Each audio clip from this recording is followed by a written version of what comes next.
asalaamaaleykum mbokk yi safo di seetaan ITV ci seen émission bii di ànd xeex coronavirus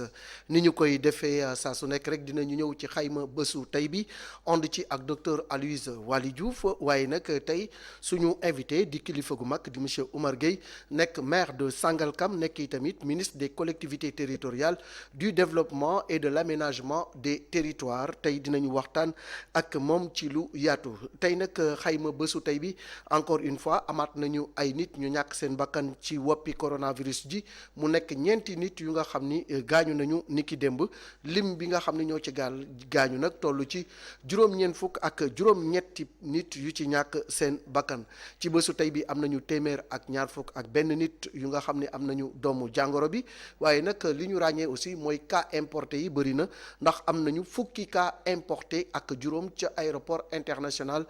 Blaise Diagne am nañu aussi ñaar fukki cas ak juróom-ñaar yu nga xam ni ñi ngi jóge ci transmission communautaire fanweer ak benn wér nañu waaye li wér te wóor moo di ni cas communautaire yi bari na cas importé yi ñëwaat na jàngoro ji mi ngi wéy di law ñu déglu docteur Aloyse Waly Diouf ci xayma bésu tey bi.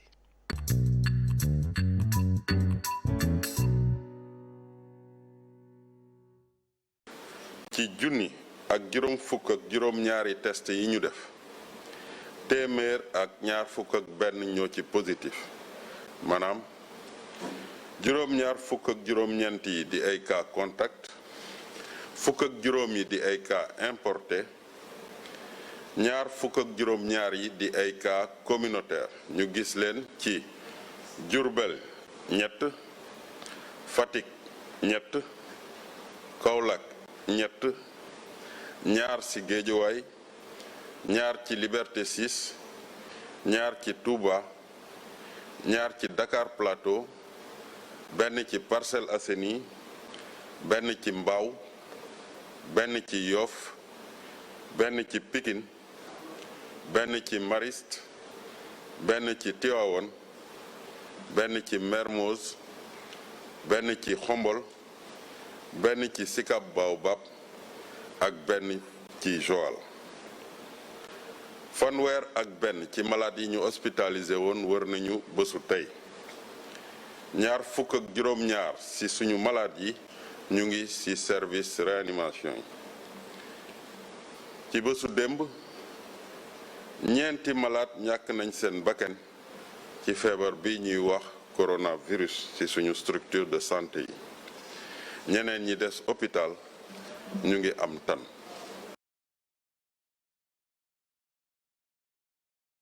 ñu wér ak jàmm ñi nga xam ne yi tamit wax dëgg yàlla doomi jàngoro ji dab na leen ñooñu tamit yàlla nañu wér ñi nekk sauvetage yi tamit yàlla nañu sauvé loolu moom mooy ñaan gi en tout cas wopp ji mi ngi wéy di law ci réewum Sénégal waaye du réewum Sénégal rek parce que boo xoolee tey àdduna wërngal këpp wopp ji mi ngi wéy di fa def ay njombe fu ci mel ni États-Unis d'Amérique plus de 30 000 cas ci benn bés ràññee nañu ko fa 2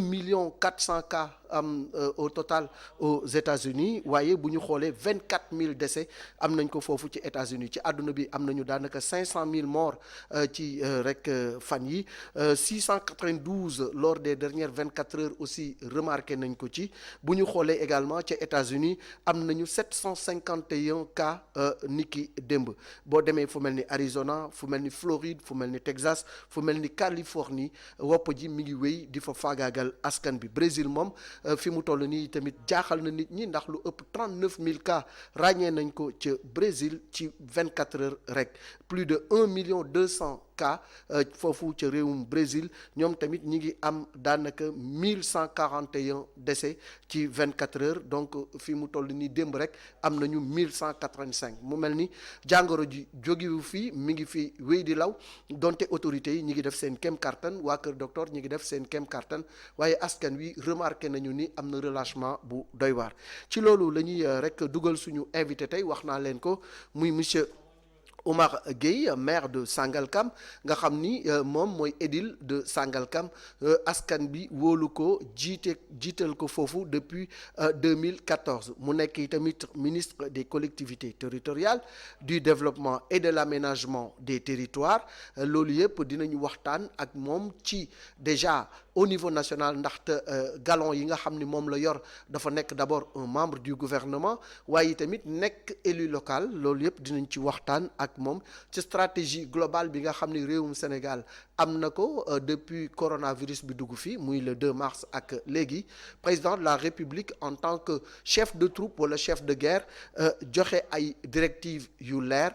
sukkandiku également ci digalu kër docteur pour jël ay décisions yu am solo boobu ak léegi nag c'est vrai Sénégal mi ngi def lu am solo ñu ciy jaajëfal waa kër docteur mais terewul ba léegi rek jàngoro ji du ñu toogati presque benn jour bu ñu déggul ñaar ñett ba ñeenti nit yu ci ñàkk seen bakkan loolu nag ci wàllu communication war nañu ci gën a waxtaanaat war nañ ci gën a waxtaan ak askan bi ci wàllu communication aussi cas importé yi war nañ ci wax parce que bu ñu ne espace aérien bi ba léegi ubbeeguñu ko ñuy gis fukki cas ak juróom yu ñu tuddee cas importé ci aéroport international Blaise Diagne loolu dina xaw a yéem askan bi il faut ñu expliquer nit ñooñu indi fi jàngoro ji yi tamit fan la ñu ko jëlee fan la ñu jóge ndax gouvernement Sénégal ku ne xam na ne mi ngi taxaw ci rapatrier doomu Sénégal yi tagga témbe ci yenn réew yi xëy na ci loolu la ñenn ñi ñëw am na aussi ay vol privé yuy ñëw loolu yëpp dafa jaral leeral pour nit ñi xam ñi ñëw cas importé yi fan la ñu jóge ba cas importé yooyu ñëwaat ci biir lim bi kon nag bu ci kanamee tuuti dinañu dem fi nga xam ni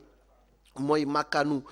jëwriñ ji di monsieur Omar Gueye di ministre des collectivités territoriales du développement et de l'aménagement des territoires monsieur le maire de Sangalkam ñi ngi lay nuyu di la dalal jàmm ci ITV wax naa ko léegi Sangalkam commune la bu nekk ci département de Rufisque wante yow yaa ngi nekk premier magistrat bu commune boobu depuis 2014 askan bi wóolu la dénk la commune bi tey jii boo ñu doon présenter commune u Sangalkam gannaaw boo nuyoonte ak askan bi naka nga ñu koy présenter. waaw jërëjëf Malick maa ngi lay nuyu di la gërëm di la sant ci invitation bi di wax ni ñi ngi ma fal foofu du 2014 mais depuis 2002. 2002. Depuis 2002 Sangalkam communauté rurale la woon bi mu nekkee communauté rurale 2002 ñu fal ma fa ba 2008 ñu yóbbu ñu délégation spéciale bi ñu yóbboo délégation spéciale en 2008 ñu 2009 ñëw ma defaat sama liste gañewaat communauté rurale bi ñoo ko gañee 2009 kon ñëw ba 2011 ñu yóbbuwaat ma délégation spéciale 2012 ñëw yàlla def président Macky Sall gañe réew mi gañe Sénégal délégation spéciale boobu continuer wante ñu changé ña fa nekkoon def fa suñuy nit ba 2014 ñu dem élection locale mooy jëlaat mairie bi donc 2002 la wante am na ay interruption ndax communauté rurale la woon communauté rurale boobu tey moo jur commune Bambilor jur commune Sangalkam jur commune Tivaouane Peulh Niaga jur commune Jaxaay wante donc 2014 la ñu fal maire Sangalkam yàlla def mu njëkk a nekk maire bi parce que communauté rurale la woon ñu dagg ko ñeenti pàcc. Sangalkam nag mi ngi ci département bu Tëngéej doon une commune bi nag rëyul noonu ndax xam ngeen li tax rëyul ndax dañ ko daggale woon pour des problèmes politiques xeexu politique ñu ne Oumar Gueye mi daal jamono yooyu sonal nañu xaaral ñu sàkkal ko pexe dagg ko jël commune bu ndaw def ko Sangalkam yeneen ñi doon yu rëy wante loolu tax terewul ñun ñëpp ñoo ànd bokk ndey bokk baay muy maire Bambilor di Ndiagne Diop nga xam ni moo doon sama adjoint ci communauté rurale ba di maire Jaxaay di Mor Sarr Ba nga xam ni moo yoroon commission domaniale bi ma nekkee président ak Papis Diop mi nga xam ni moo yor commune Tivaouane Peulh Niaga loolu daal mën nañ ko def ci présentation spatiale bu commune Sangalkam actuellement. mu bëri lool ay péripéties wax nga ko léegi depuis 2002 ba ni nga nekkee maire de plein exercice en 2014 loolu également di wane rek askan bi kóolute bu ñu am ci yow pour nga jiite collectivité boobu na wala balaa ñuy ñëw rek ci li nga xam ni def nga ko au niveau communal dañuy ñëw d'abord ci ban lecture nga am ci bi corona bi duggee ci réew mi ak léegi ci stratégie bi nga xam ne au niveau national sous la direction du président de la République taxawal nañ ko pour xeex coronavirus bi ñenn ñi nee nañu jàngoro ji mi ngi wéy di law kon système bi xëy na am na ay failles am na ay jafe-jafe mais de manière générale ban jàngat nga am ci taxawaayu réew président ak gouvernement bi ci coronavirus bi mu duggee Sénégal le 2 mars ak léegi. waaw xam nga coronavirus dafa doon loo xam ni dafa jóge Chine law ci dëkk yëpp. amul nag benn dëkk bu mu bàyyi benn dëkk yëpp la laal te dëkk yooyu mu laal suñu bos bokk na ci amul it benn dëkk boo xam ni waajaloon na ko lu ñu bett la ñun ñëpp muy réew yi am doole muy réew yu ñàkk doole muy réew Europe Asie Amérique Afrique bi mu ñëwee nag suñu réew suñu président son excellence monsieur Macky Sall président de la République jël na matuwaay yi mu war a jël yëpp d'abord wax na ak askan wi jël ay mesures yu am solo décréter état d'urgence couvre-feu jël ay matuwaay yoo xam ni tamit au plan économique muy junni milliards yu mu jël jagleel ko xeexu mbas mi ci junni milliards yooyu mu jël ci 69 milliards juróom-benn fukki milliards ak juróom-ñeent dimbale ko askan wi ci dund dénk ko ministre Mansour Faye ñu wër Sénégal yëpp di joxe dund bi yaakaar naa ni kenn umpawul ni dund bi mi ngi egg fi mu war a egg communes yu bëree fi may wax nii jot nañu li jotagul barewul muy quantité yu bare 1 million de ménages pour la première fois dans l'histoire du Sénégal ñu mën a cibler 1 million de ménages maanaam presque 9 millions entre 8 et 9 millions de personnes jox leen ay dund jàppale leen jël koppar yu bare tamit def ko ci wàllu santé lu mat juróom-benn fukki milliards ak ñeent dugal ko ci biir santé bi jàppale mbirum santé entreprise yi nekk en difficulté ndax mbas mi mu jël tamit koppar yu bëree jàppale leen yaakaar naa ni entreprise yu bëre notamment le secteur du transport aérien ñu ngi leen di jàppale bu baax a baax jox leen ñoom it koppar ju takku mbay mi dugal na ci xaalis bu bëree moom it jàppale leen ci wàllu liggéey boo xam ni moom la ñuy def lu ëpp juróom-benn fukki milliards jàppale càmm gi lu mat 3 milliards jox ko càmm gi jàppale napp gi milliards mu dugal ko ci boo xam ni sax dinañ ko ful ci système buy permettre ñu mën a am lu gën a bare loolu facture yu ndox yi ak facture courant yi ci ñu gën a néew doole muy tranche sociale gouvernement bi jël ko en charge yaakaar naa ni loolu également ñun ñëpp teg nañu ci suñuy bët continuer nag di liggéey di préparer tamit après Covid bi gis nga njàngum école mi it bi nga xamante ni dem nañu ba gis ni nag wax dëgg yàlla mbas mi kenn mënul xaar rek ndax àddina bi yëpp économie yaa ngi commencé ubbeeku marché yaa ngi dox même gis ngeen sax transport aérien yi ñu ngi koy commencé ubbi ci àddina bi njàng mi dëkk yëpp a ngi jàng ñu ni nag kon suñu école it foog ñu ubbi ko biñ koy ubbi it gis ngeen matukaay yi ci gouvernement bi jël ci ndigalal président Macky Sall ministre bi nga xam ni moo ko yor di Mamadou Talla taxawu mat sëkk mook ministre bi nga xam ni mooy Dame Diop ñu jàpp ci jàpp bu baax a baax ba gis ngeen ni ubbi nañu te amul benn problème matuwaay yëpp muy mesure barrière yi jël nañ ko kii doy na gel hydroalcoolique yi doy na masque yi doy na thermoflash yi doy na mesure barrière yi di raxas loxo école yoo dem fekk nga ko fa donc yooyu yëpp matukaay yu ñu jël la te gouvernement bi ci ndigalal président Macky Sall am na ci ndam kon pour wax rek ni président Macky Sall mesures yi mu waroon jël yëpp jël na ko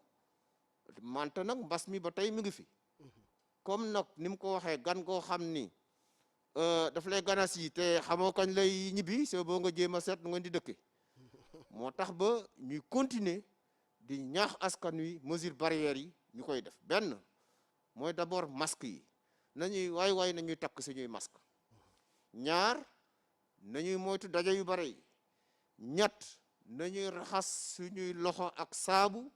bu saabu amul ñu gel hydroalcoolique yi donc loolu daal mën nañ résumer ni Sénégal matuwaay yi président Macky Sall waroon jël yëpp jël na ko pour que ñu xeex ak mbas mi di ñaan yàlla nag mu jóge fi jóge ci àddina bi jóge ci suñu réew. Amine monsieur le maire wax nga que léegi président bi mbas mi duggee jël na une batterie de mesures déclaré également ni dañu nekk en guerre ak gan gu nga xam ne ni nga ko waxee léegi kenn xamul kañ lay dem wante yéen ñi nga xam ni yéen a nekk ci gox-goxaat yi ci communes yi mu mel ni bu président doon généralu guerre bi yéen tamit ay chef de troupe ngeen ci wàllu woowu ca Sangalkam bi mbas mi duggee ci réew mi ak léegi yan matuwaay nga fa jël au niveau communal pour aar askan bi nga xam ñoo la wóolu dénk la commune bi. waaw bala maa ñëw ci Sangalkam danga may comme ni nga ko waxee ñu gërëm bu baax sant bu baax maire Sénégal yëpp ak président conseil départemental. ci biir Sénégal am nañu juróomi téeméer ak juróom-ñeent fukk ak juróom-ñeent collectivité territoriale muy juróomi téeméer ak juróom fukk ak ñaar ci ay commune di juróomi ville mais ville yi seen statut commune la ak ñeent fukki département ak ñaar yoo xam ni collectivité territoriale lañu du ñeent fukk ak juróom mais ñeent fukk ak ñaar la ndax département Dakar département Pikine ak bu Guédiawaye du ñu ay département au sens collectivité territoriale mais ay ville ñoom ñëpp nag bi président Macky Sall lancé un appel recevoir association des maires bi Aliou Sall jiite recevoir association des départements bi docteur Adama Diouf jiite ñaan leen ñu dugal seen loxo ci liggéey bi biñ ci jógee ñu tase ak man leen lii leen président wax nañ ci soowu ñun ñëpp boobu ba léegi maire yi def nañu lu am solo ci xayma ñaar téeméeri commune ak juróom-ñaar fukk rek yi nga xam ni jot nañu seen participation mat na 3 milliards ak 3 téeméeri millions yu teg ci département yi it daanaka dugal nañu ñoom it lu mat 400 millions ci wàllu participation ak ci wàllu également ay matériels yoo xam ni jënd nañ ko kon ñooñu ñu ngi leen di jaajëfal école bi muy ubbi ñoom it dugal nañ ci seen loxo bu baax a baax man def naa tournée ci biir Sénégal dem ci ay collectivités territoriales bi mbir mi jegee ñu war a ubbiwaat mooy ubbi bi ñu def le 25 maanaam démb avant boobu def naa tournée 2 jours avant ci biir région de Dakar gis naa ni su doon téeméer la juróom-ñaar fukk yëpp communes yi ñoo ko def donc communes yi gàcce ngaalaama les villes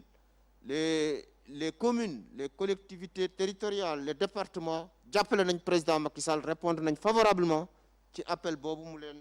lancé ci wàllu Sangalkam lépp loo xam ni dañ ko soxla woon ci wàllu Covid bi commune bi jël na ko en charge benn mooy ci wàllu dund bi ginnaaw bi ñu président Macky Sall yónnee suñu wàll te jot nañ ko ci anam bu rafet séddale ko te amul benn coow commune bi jëlaat na ci budget am complété li nga xam ni mooy ménages yi amul woon tey jii 100% des ménages bu commune Sangalkam am nañu dund ci wàllu ubbite école bi 100% li école yi soxla woon ba ci école privée yi commune Sangalkam daf leen ko jox à 100% muy gel muy masque muy thermoflash muy raxasukaay muy sax ba ci nettoyer li nga xamante ni mooy école yi commune bi moo ko jël à 100%. loolu nag bu ñu ko defee dañuy jàppale gouvernement bi parce que bu ñu fàtte ni collectivité territoriale démembrement état la kon bu état joxe lancé benn message lu jëm ci askan wi collectivité territoriale dañ koy gàttandu def li ñu seen warugar jàppale état donc loolu bokk na ci li nga xamante ni def nañ ko ci commune Sangalkam. alors monsieur le maire wax nga ko léegi ci wàllu njàng meeg njàngale mi jël ngeen ci matuwaay yu am solo lu mat ñeenti fan ci ginnaaw gis nañ la aussi nga def tournée au niveau des établissements de Dakar ay Kennedy ak yenn yi ba gis ni daal xel dal na pour njàngaan mi mën a reprendre gis nañu aussi que démb bi ñu reprendre wax dëgg yàlla en grande majorité ñu ci bari respecté nañu mesures barrières yi mais am na ay diwaan yu nekk dans le sud ak côté Louga ak yu ne mel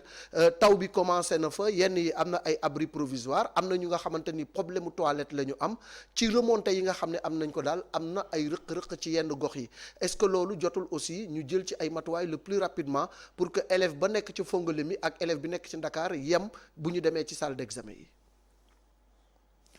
waaw xam nga Malick loolu du mën a ñàkk ndax boo xoolee li ñu war a jël ci ay ndongo yu war a jàngi mooy ñi préparer examen ëpp nañu juróomi téeméeri junni ak lu teg su amee nag ay coin benn yoo xam ni am na tolof-tolof du mën a ñàkk man mii di wax ak yéen ca sama commune bi ma defee le point démb ak sous-préfet ba ak IEF ba fa nekk ñu ngi ci taux 98%. kon am na 2% yoo xam ni ay élèves la yoo xam ni ñëwuñu wala ay jàngalekat yoo xam ni ñëwuñu mais 98% ah ci objectif quand même yaakaar naa ni baax na. loolu moo am ci biir Sénégal yëpp am na ay gox yoo xam ni bu taw bi baree lool xëy na du ñu mën a génn mais loolu du mën a ñàkk ndax am na ay dëkk yoo xam ni boo demee ci dëkk tugal bu ñu commencé jàng neige bi mën naa am wala muy taw am na dëkk yoo xamante ni aussi juróom-ñetti weer daanaka la ñuy taw ci at mi mais du tere ñu jàngi dañuy adapté wu maanaam daal décision bi amoon solo ñu jël ko président Macky Sall jël ko ak gouvernement bi mooy ñu ubbi école yi te yéen ñëpp gis ngeen ni école yi ubbi na ñuy jaajëfal jàngalekat yi parce que gis nañ seen mobilisation exceptionnelle di jaajëfal parents d'élèves yi dañoo taxaw tekku ba mat ba mu ba li ci war yëpp ñu def ko di jaajëfal également élèves yi parce que ñoom man de li ma gis dafa mel ni ñoom yàkkamti woon nañoo jàng te wax nañu dëgg ndax réew li koy doxal jàng bokk na ci ah di jaajëfal it ñi nga xamante ni mooy maire yi président conseil départemental yi mobilisé wu nañu di jaajëfal aussi l'administration territoriale maanaam les gouverneurs les préfets les sous-préfets ñoom ñëpp taxaw nañu ba mu mat sëkk ba ñu am résultat yi nga xam ni moom la ñu am démb ci ubbite école bi. alors monsieur le maire bu ñu desee ci Sangalkam mesures yi nga jël am na solo moyens yi nga débloqué pour aar askan bi macha allah am na solo tey jii boo doon def situation épidémiologique au niveau de Sangalkam ndax am ngeen fa ay cas wala bu fekkee ni am na fa yi tamit nan ngeen ko gérer boobu ak léegi. waaw xam nga Sangalkam district sanitaire la district sanitaire boobu moo coiffé commune Sangalkam commune Bambilor commune Jaxaay ak commune Tivaouane Peulh Niaga foofu ci commencement bi ba léegi am nañu 101 cas ci district bi yëpp wante lu ëpp 80 wér nañu xam nga boo jëlee 80 sur 101 taux de guérison bi xaw na élevé c'est presque 80% de taux de guérison te loolu ñu ngi koy suivre bu baax a baax c'est l'occasion pour man ma féliciter le ministre de la santé Abdoulaye Diouf Sarr ak équipe am bi nekk foofu ci ministère bi ak mboolem waa kër docteur ndax wax dëgg yàlla suñu réew ñeewuñu yeneen réew yi ci wàllu xarañ ci wàllu taxawaay ba ñu am résultat yoo xam ni fii ci Sénégal nit ñi ci àddina bi ñu ngi ci inspiré wu dynamique boobu nag bu amee kilifa réew mi di président Macky Sall matuwaay yi mu jël moo indi loolu wante nag ba tey dañ koy bamtuwaat feebar baa ngi fi mbas maa ngi fi na nit ñi def attention relâchement bi ñu constaté source d'inquiétude la ndax boo génnee ci mbedd mi ñu bare da nga leen di gis ñu takk seen masque nga dem ci terrain de football yi gis xale yi ñuy football mel ni dara xewul nga dem ci plage yi ñuy sangu mel ni dara xewul marché yi nit ñaa ngi commencé di dankaliko loolu nag alerte la bu ñu war a lancer askan wi nañu jël suñu matuwaay jàngoro jàngi fi rawatina nag ñi nga xam ni seen at dafa xaw a kawe ñuy wax personne troisième âge ñooñu dañ leen war a aar mooy les aînés mooy à partir de juróom fukki at ak juróom jëm kaw ne xale yi nga xam ni xëy na mën nañ koo am doon ñuy wax ay asymptomatique ñoom it nañu bàyyi xel ni mën nañ yor jàngoro bi wàllu ko seen waajur wala seen maam ñooñu nañ ci bàyyi xel ndax bu ñu xoolee statistiques yi ak décès yi di ci ëpp ñu mag ñi la donc war nañu protéger mag yi war nañu am un programme spécial de protection mag yi moo tax sama nattangoo di Abdoulaye Diouf Sarr daje nañu commencé nañu daje ak les maires de la région de Dakar ndax mbas mi bu ñu waxantee dëgg épicentre bi région de Dakar la wallaay ndax téeméeri cas yoo jël juróom-ñaar fukki cas yeeg ñeent yëpp ci biir région de Dakar la nekk donc ku bëgg a xeex ak mbas mi faw nga songu région de Dakar moo tax ñu commencé maak moom di waxtaan ak maire yi dese nañu ak maire département bu Dakar dese nañu maire département Guédiawaye bu Pikine ak bu Rufisque te ci fan yi di ñëw dinañu continuer waxtaan boobu parce que maire yi ñoom dañ ci am rôle bu am solo xam nga dañ leen fal ñu yor gox-goxaan yi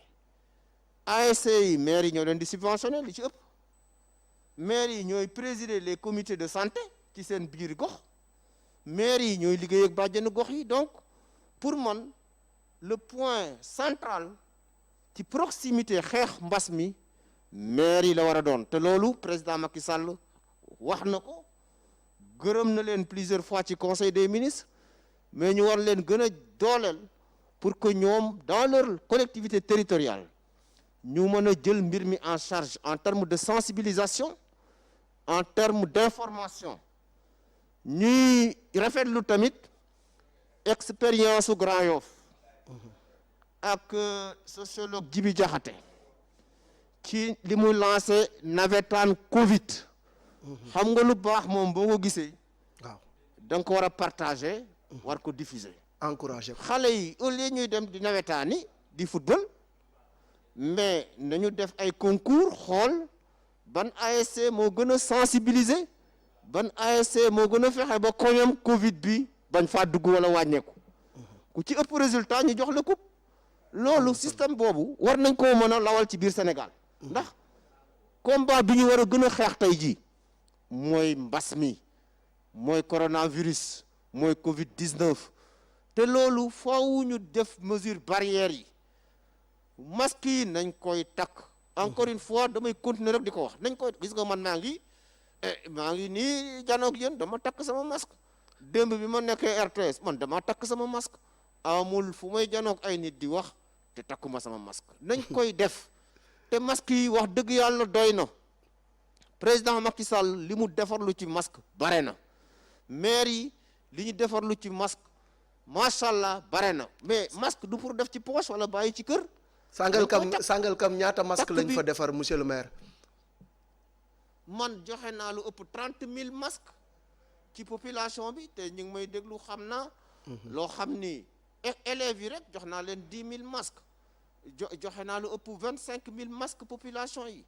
daara yi sax daara yi jox nañ leen ay masques maanaam masques yi daal doy na mais dañuy continuer di ko def. pour joxe exemple ci ubbite école bi ñun ci biir commune bi élève bu nekk am nga 5 masques lañ la jox pour que nga koy man di changer mooy masque comme yi ma takk nii di ko fóot di ko weer donc loolu masque yooyu du pour nga denc ko pour nga takk ko la man bu ma doxee tase ku takkul masque dama naan waaw kii est-ce que xam na li muy def lan la parce que man mi takk masque maa ngi koy protéger mais moom bi takkul masque protéger wu ma yow mi takk masque da ngay protéger mais ki takkul masque yow protéger wu la donc na takk masque pour protéger ma comme ni ma takkee masque pour protéger ko ci car rapide yi ci oto yi ci marché yi ci place publique yi ci école yi ci bureau yi na nit ñi di takk masque jafewul na nga fexe nag mu muur sa bakkan muur sa gémmiñ ñëw ba ci sa menton donc loolu lu am solo la ñu koy def parce que am na ñoo xam ne da ngay gis ñu yor seen masque def ko comme caq wala yor seen masque ana sa masque mi ngi sama saak wala mi ngi sama poche loolu taxul ñuy wax dëgg yàlla nañu xeex ak jàngoro ji yàlla mën nañ cee dimbali bu ñu jëlee les mesures barrières comme ni ko président Macky Sall waxee te dinañ ci am résultat incha allah mais il faut que askan wi comprendre ni mbas maa ngi fi demul bu ñu naagu nii non lii amul am na ndax gis ngeen bulletin yi ñuy lire par jour y a beaucoup de morts nit ñi affaire baa ngi fi kon nag bu ñu naagu nañu góorgóorlu affaire bi kay rek bu ñu demee bay wax président de la république sax am na contact ak ku ko am ba dafa quatorzaine boppam le président de l'association des maires du Sénégal am na ko monsieur Mbaye Ndiaye am na ko wopp ji xàmmewul janj ak joor amul monsieur le ministre rek monsieur le président ak buur ak baadoola donc nit ñi ñoo war a jël seen ay matuwaay respecter lépp lu ñu leen wax monsieur le maire balaa ñuy tëj rek ci ñaari minutes l'après Covid léegi lañ ko war a préparer monsieur le ministre te président déjà lancé na ko parce que activités yi ñu ngi koy relancer libéré na askan bi pour ñu dem di liggéey mais également di dund ak virus bi alors après Covid nan nga gisee taxawaayu Sénégal.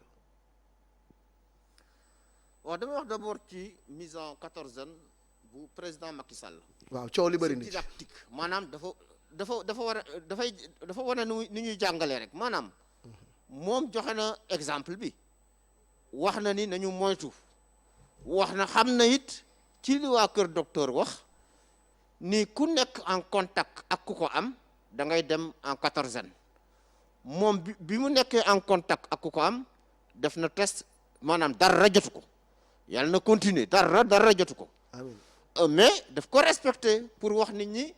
waaw boo nekkee contact rek jël leen quatorzaine su ko defee bu 14 jours yi jeexee ñu nga defaat test bu négatifé nga xam ne amuloo ko donc c'est très important li président def c'est la transparence totale loolu la wane maintenant après Covid bi gouvernement bi mi ngi ciy liggéey ndax gis ngeen ministre de l'économie du plan et de la coopération gis ngeen ministre des finances ministère yëpp ñu ngi ciy liggéey ministère des transports même ubbite école bi sax ci contexte boobu la amee gestion de l'après Covid ñu préparé wu wante li nit ñi war a xam mooy xam nga Sénégal ñu ngi woon ci rampe de lancement une croissance extrêmement importante croissance économique en moyenne 6% mais amul benn dëkk ci àdduna bi boo xam ni croissance yooyu ak mbas mi di nga ko am c'est pas possible donc il faut ñu adapté wu xam ni nañu defaruwaat bu baax a baax lu suñu borom indi la am na fu mu jógee law wante du àddina bu tukki nañu waajal suñu bopp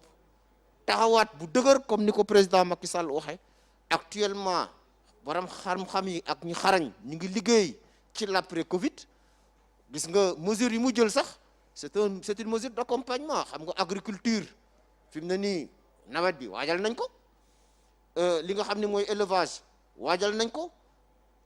industrie ak yëpp ñu ngi waajal seen bopp ci ndimbalu gouvernement bu Sénégal ci instruction président Macky Sall maanaam ñëpp a ngi préparé wu pour l'après Covid pour que au rendez-vous Sénégal bañ a des ginnaaw. jërëjëf monsieur le maire ak monsieur le ministre ñaar yëpp laay boole dañ lay bàyyi rek nga tàggatoo lan mooy sa mot de la fin balaa ñuy yëkkati jotaay bi. waaw mot de la fin daal mooy rek li ñu wax rek mooy daal nañu continuer askanu Sénégal di def les mesures barrières nañu fexe di takk masque yi nañuy raxasu nañuy def mesure de distanciation physique loolu su deen suba ba ngoon loolu la ñuy wax loolu la ñu war a continuer di wax parce que loolu rek moo ñu ci mën a muccal surtout les cas communautaires nañu moytu surtout masque yi bis bu ñu yeewu woon gis ñëpp sol masque xel yi dina gën a dal loolu daal laa bëggoon a terminer di la gërëm di la sant Malick ci invitation bi di wax ni seen émission bi am na solo parce que da ngeen ko jagleel gox-goxaan yi maire yi président conseil départemental et c'est très important ndax décentralisation lu dëgër la ci biir Sénégal rawatina bi président Macky Sall toogee ba léegi.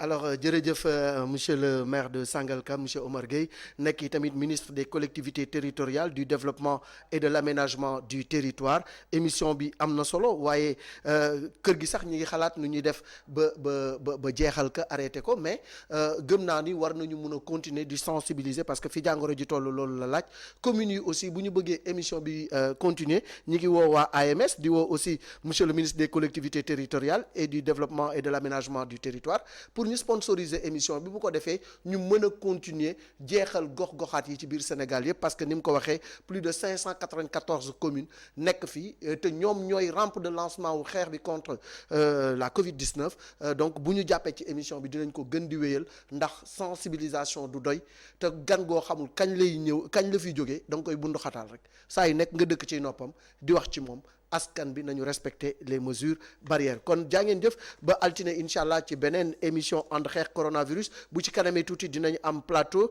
bu nga xam ni dañ koy jagleel rendre hommage à Serigne Pape Malick Sy mi fi jógee barki Dembo Ndiaye ak i tamit Serigne Cheikh Ahmed Tidiane Seck bu Thiénaba Bouba ak Ngagne dinañu dellusiwaat ci figure emblématique yooyu ci kilifa diine yooyu nga xam ne lu ne def nañ ko ci réew mi ci lu baax tey ji ñu dëddu ñu leen di ñaanal yàlla suñu borom teeru leen ca àjjanay firdawsi jaa ngeen jëf